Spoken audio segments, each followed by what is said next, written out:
Alright. The freaking Avatar series has made us millions and freaking billions. At this point, we should make this a franchise. Anybody in this ballroom have any idea to do with this freaking new idea that has been brought us, and milk it? And remember what I always say, any idea is a green idea for me.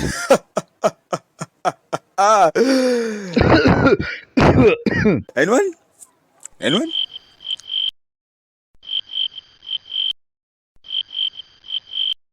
Choose me, I got an idea. Me. Okay, go on. Well, we know that people love cartoons, right? Imagine this. The same story, but live action. It's cheaper and we don't need to pay those damn animators. Like, do we agree or not? Nightfall, why, you bloody genius. I love it. We'll make billions, I tell you. We'll make billions. Well, I know I'm late to the hate party train, but hear me out. I wasn't doing that content like 7 months ago. Yo, can we reshoot? Cause that line didn't come out very well as I thought it would be. No! Now, we all at some point have watched the classic animated cartoon series, The Avatar, at some point in our life. Now, in fact, that tiny show became so popular and beloved that brother Nick thought of making a freaking live action. Like, there's no such cases where making a live adaptation of a certain product that was animated gone wrong before. We have never seen that before. So why will they not do it? And they did. They freaking did make it. And yikes. And before we talk about what made the movie bad, let us first understand what made the show so good and popular and beloved. Like, look at how much money they... Wait, your scriptwriter, where are the figures to show how much these people made? Like, you're making me look unprofessional right now, bro. Where are... Now, of course, there are many factors that caused the show to become very popular. Hey, Chief. Michael. You gotta bring up the receipts, as I am Aang 101. Aang fandom, standum. I love Aang, he's my everything. And you better prove it to these hooligans, these apes, that why Aang is the greatest Avatar anime ever. Okay, but can I ask, how in the frick did you get up to a 5-story building? This is a flat. Shush, and just bring the receipts. Now, I had made this cool little board piece about what made the Avatar series very popular until somebody decided to blow a side of my bedroom. Who, me? The series does feature a well-crafted deep lore and complex characters. Like, for example, Zuko. Zuko starts out as a freaking bad guy that be like, oh, he has a scar and a tooth. But when we dive deeper, we get to realize his deep motivations on why does he want to go after the Avatar. One of the things that you will get to realize about Prince Zuko is him trying to restore his own honor, due to him going against the general's plans and the Fire Nation, and him being exiled by his own father. And before I say anything else, he got burned by the nigger. He got burned. Like, burned. I meant you no disrespect. I am your loyal son. Rise and fight, Prince Zuko. I won't fight you. You will learn respect, and suffering will be your teacher. I looked away.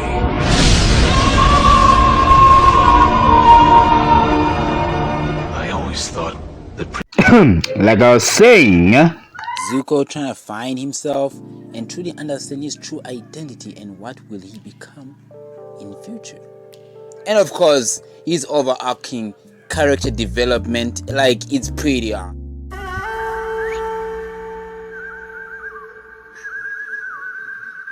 The show also has good humor, like actually fun, good humor. Yeah, thanks for the help, but Appa hates going underground. And we need to do whatever makes Appa most comfortable. launch!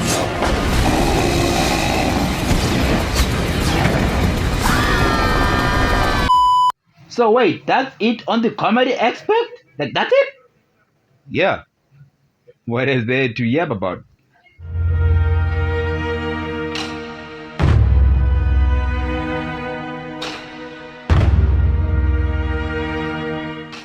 And of course, Avatar features a world of fresh and rich, diverse cultures, incorporating elements particularly the East Asian side and a little bit of South Asian traditions that of course are put in with the sick elemental bending that we get to see.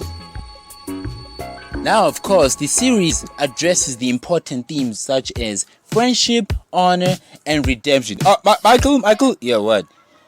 Of course, you cannot forget about the sick wars and action. There are lots of wars. A lot.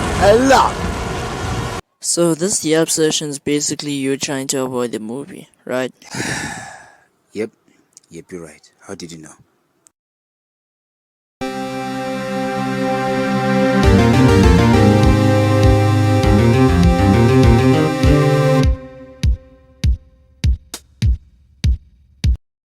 Now let us ask ourselves this question. Who directed this movie? Who produced this movie? Well, ladies and gentlemen, the name of this man is M. Night Shyamalan. Is that how you say it? M. Night is known for making the classics, The Sixth Sense, Unbreakable. Damn, man, I've been clearing out my throat lately. I gotta ask the doctor about this. Signs, The Village, Split. These are of course these iconic movies that everybody knows, right?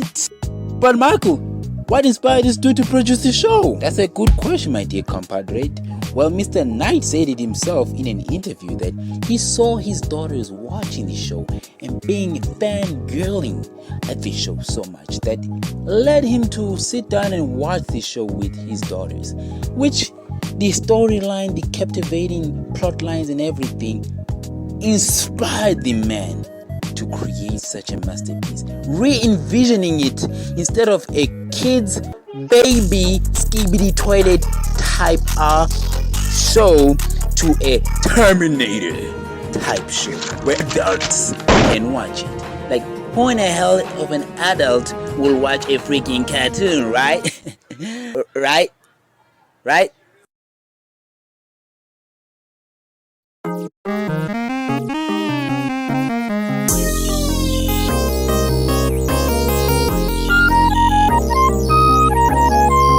Well, one of the glaring issues that the fan base of Avatar got to notice straight away was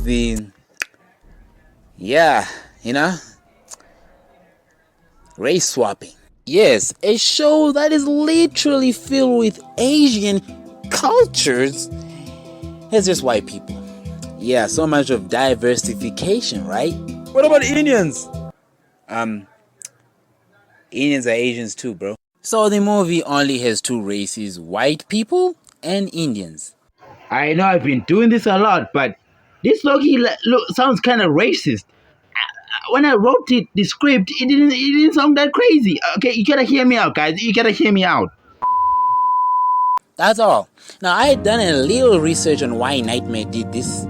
Well, and all I could find is bro just simply defending his film and saying that it's an underrated masterpiece. And on what role does race play in your casting of these characters, and more specifically, why Caucasian actors are playing what in the original series were Inuit characters, and why Middle Eastern or Central Asian characters are playing the Fire Nation. Right. For me, this was an incredible opportunity to be culturally diverse and be organic at the same time. And so, the thing about anime is that it's an art form that includes culturally ambiguous features. That's what they do. Big eyes, and sometimes blue eyes, and sometimes big, Indian eyes, and everything is very, interesting, sharp features in this. And it's meant to see yourself in it. That's the art form. And so all cultures see themselves in those faces. No what's going on with me and the critics of the United States, I gotta tell you, something's going on. They just don't get you. They've never got me, and it's getting worse. They're like, it's almost like, go away. And I also think that I'm getting more, influenced by other cultures. The movie faces a lot of weak writing and dialogue interaction. Literally, Aang and the gang from this movie, they don't feel like Aang and the gang from the cartoon series. One of the things that made the cartoon series very interesting, it was how Aang and his crew's relationship was.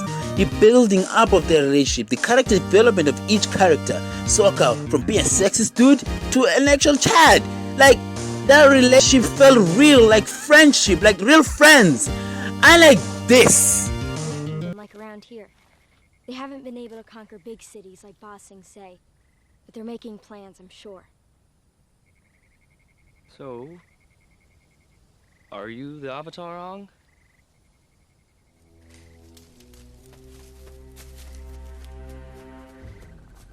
And frankly, I think I can do a better writing dialogue between characters. And I'm freaking in grade 12. I can do it. Then prove it then. Yeah, you say you can do better? Then prove it. A dialogue between two characters named Thabo and Sia. Thabo: Hey Sia, did you hear about the thing that happened at the place? Sia: Yeah, I heard. It was really something. Thabo: I know, right? I couldn't believe the thing that happened there. Sia: Totally. Things like that don't usually happen at places like that. Thabo: Exactly. I was so surprised when I found out. She: Same. What are we going to do about it? Thabo: I don't know. Maybe we should do something. She: Yeah, we definitely should do something. But what? Thabo: I have no idea. We need to think of something fast. She: You're right. Let's then. Please kill me. That child is being arrested. For what? He was bending tiny stones at us from behind a tree. It really hurt. It is so jarring to see how Kitara and freaking Sokka, how they react. Like, they see a kid in a block of ice with a freaking beast behind them. And they're just, That's weird. And the fact that they removed Kitara's little spark of, she got powers, hinting that she has some great potential in bending. It's actually diabolical. Like, it's so like that. Like, bro, that's... Now, in SMK Nation, the channel, we do not support bullying. But we're gonna bully a bunch of kids acting. Now, I have the card of freedom to do it because I'm 18. Emphasis on the teen. I'm still a kid. So we're gonna bully these kids acting and how suck they are. Acting like I can do better. Acting between Sokka, Kitara, and Aang.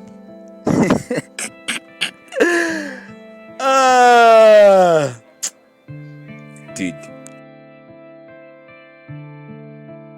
Now, one of the things that we can yap about that makes this movie pretty good, we gotta give props to the freaking CGI artists. Like, literally, the backgrounds look stunning. Like, they look way better than the freaking new Netflix show.